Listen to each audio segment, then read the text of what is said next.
My photo taste is the Pinterest because they are best. Worst effect of global warming has been on the water. According to this headline, yes. Okay.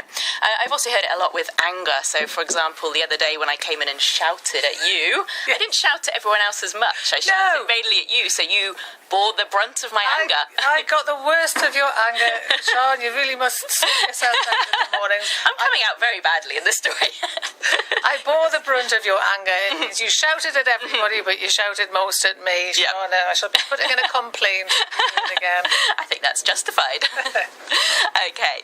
Now, let's listen to this report from Dan Lafally, who's a marine biologist, and he's talking about the soaring temperatures of the ocean and what we should do next. This warming has real consequences for us and our livelihoods. One of the things which is different with this report than anything we've done before is taking this comprehensive view. One of the priorities should be actually to build on this report, to have a discussion around the evidence that we're showing, and actually then to work to plan for the future with the information that we know we'll need to be able to cope when we see progressive changes from a warming ocean. Okay, so that was marine biologist Dan Lafally commenting for the BBC. Okay, now we talked about plummeting and soaring to describe numbers. On Facebook, we looked at some other verbs that describe numbers.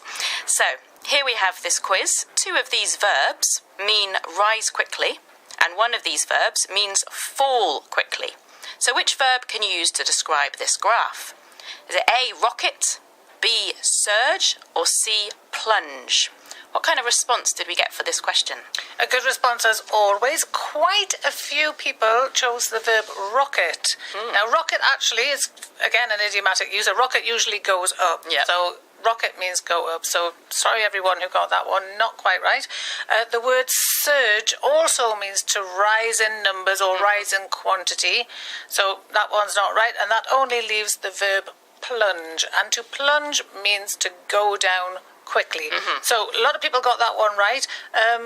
We have Poppy Chitterbutt, Marcia Gomez, Alberto Tolone, and also a good comment from Haruhito Taira, who said plunge, that means dive into water. And we often use plunge to mean to go underwater, but not always. It can just mean falling in numbers. Okay, so a synonym for plummeting. Fairly similar, yes. Okay. All right, so Catherine, can you recap the words and phrases we heard today, please? I can. We had soaring, which means rising quickly, plummeting, which means falling quickly and suddenly, staggering, which means very shocking and surprising, and bear the brunt of, to suffer the worst part or effect of something bad or harmful. Thank you. Now, to hear more about this story and to practice these words and phrases, go to our website, bbclearningenglish.com. Thank you. Goodbye. Bye. Newsroom.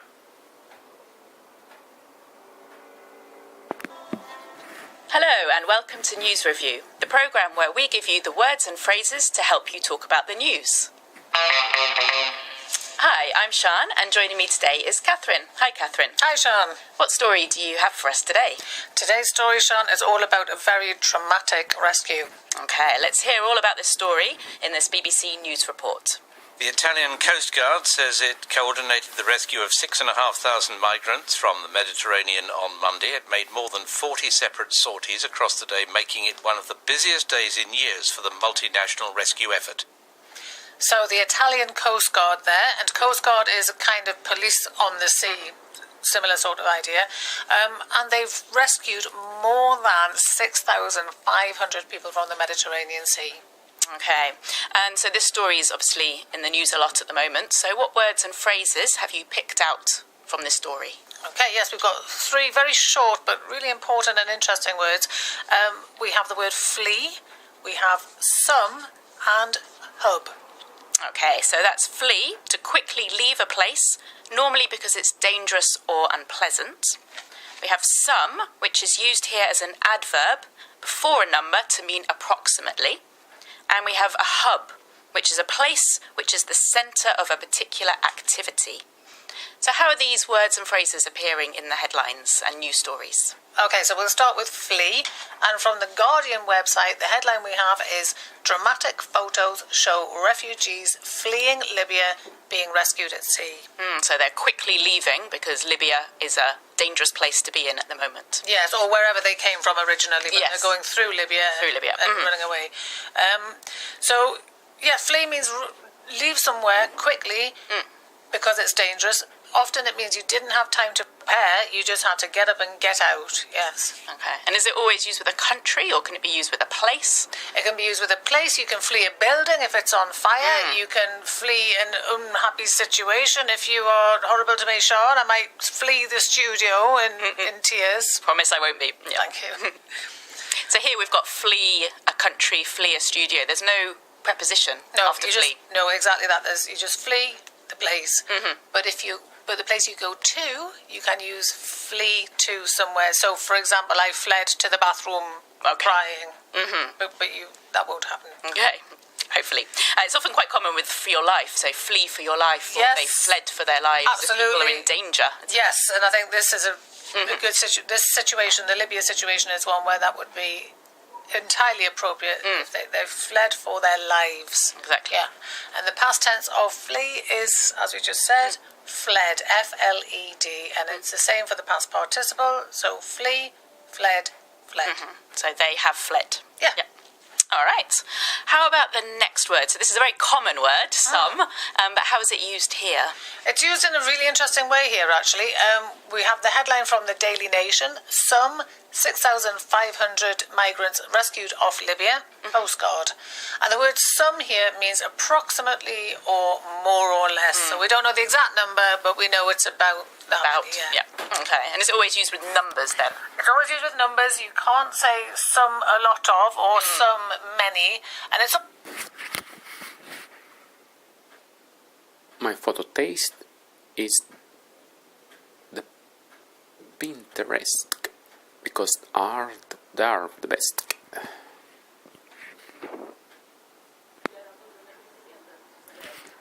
Flick to link, a link to flick. Going on about how amazing everyone in the household is, or even more scintillating, how busy everyone in the household is. But these letters serve a purpose, which is that they tell your friends and family what you did in your personal life that mattered to you over the course of the year. So this year's kind of done, but I want you to pretend it's the end of next year. And it has been an absolutely amazing year for you and the people you care about. What 3 to 5 things did you do that made it so amazing? So you can write next year's family holiday letter now. Don't send it. Please, don't send it. But you can write it. And now between the performance review and the family holiday letter, we have a list of 6 to 10 goals we can work on in the next year. And now we need to break these down into doable steps. So maybe you want to write a family history. Well, first you can read some other family histories, get a sense for the style. And then maybe think about the questions you want to ask your relatives, set up appointments to interview them. Or maybe you want to run a 5K. So you need to find a race and sign up and figure out a training plan and dig those shoes out of the back of the closet. And then, this is key.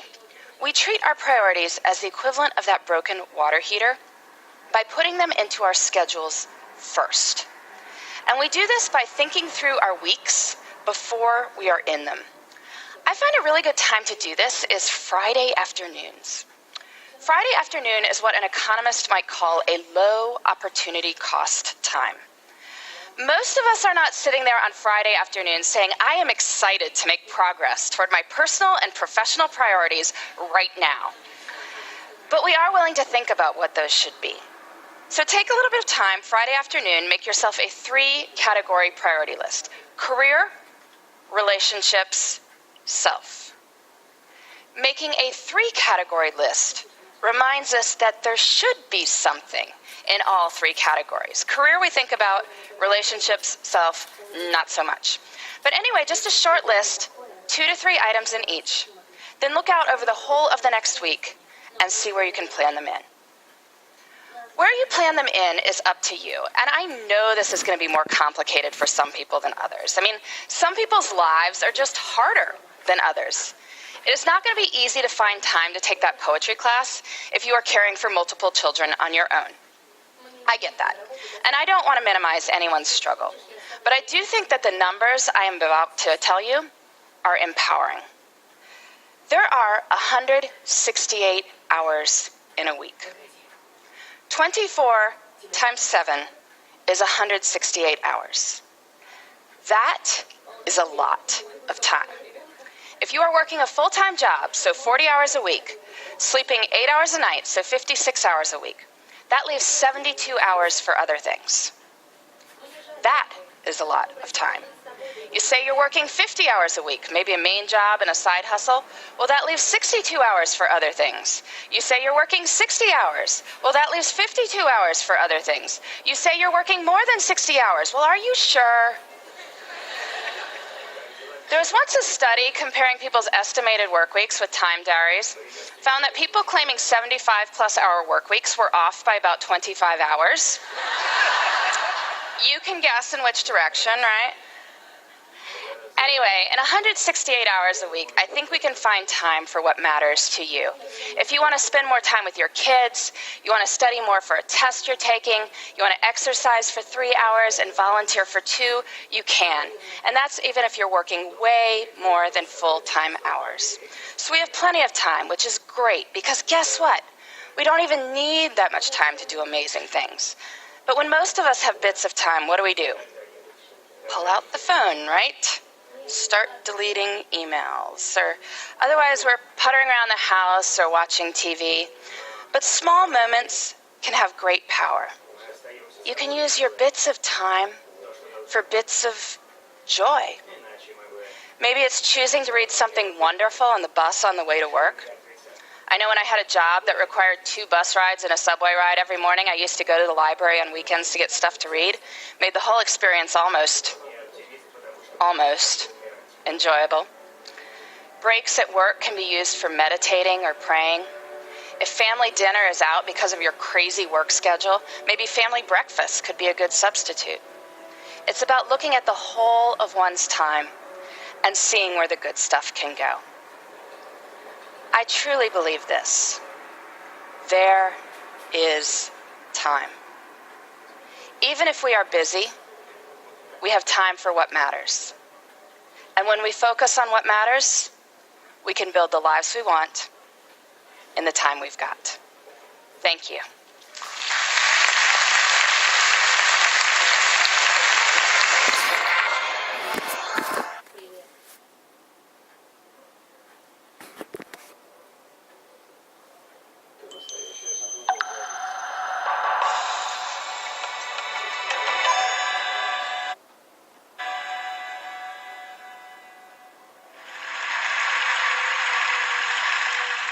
So my journey began in the Bronx, New York, in a one-bedroom apartment with my 2 sisters and immigrant mother. I loved our neighborhood. It was lively. There was always merengue blasting, neighbors socializing on building stoops, and animated conversations over domino playing. It was home. And it was sweet, but it wasn't simple. In fact, everyone at school knew the block where we lived because it was where people came to buy weed and other drugs. And with drug dealing comes conflict, so we often went to sleep to the sound of gunshots. I spent much of my childhood worried about our safety. And so did our mother. She worried that the violence we witnessed would overtake our lives, that our poverty meant that the neighbors with whom we lived and shared space would harm us. Our entire life was in the Bronx, but my mother's anxiety spurred her into action, and soon we were driving so fast to Connecticut, to boarding school campuses with full scholarships in tow. Man, don't underestimate the power of a mother determined to keep her children safe.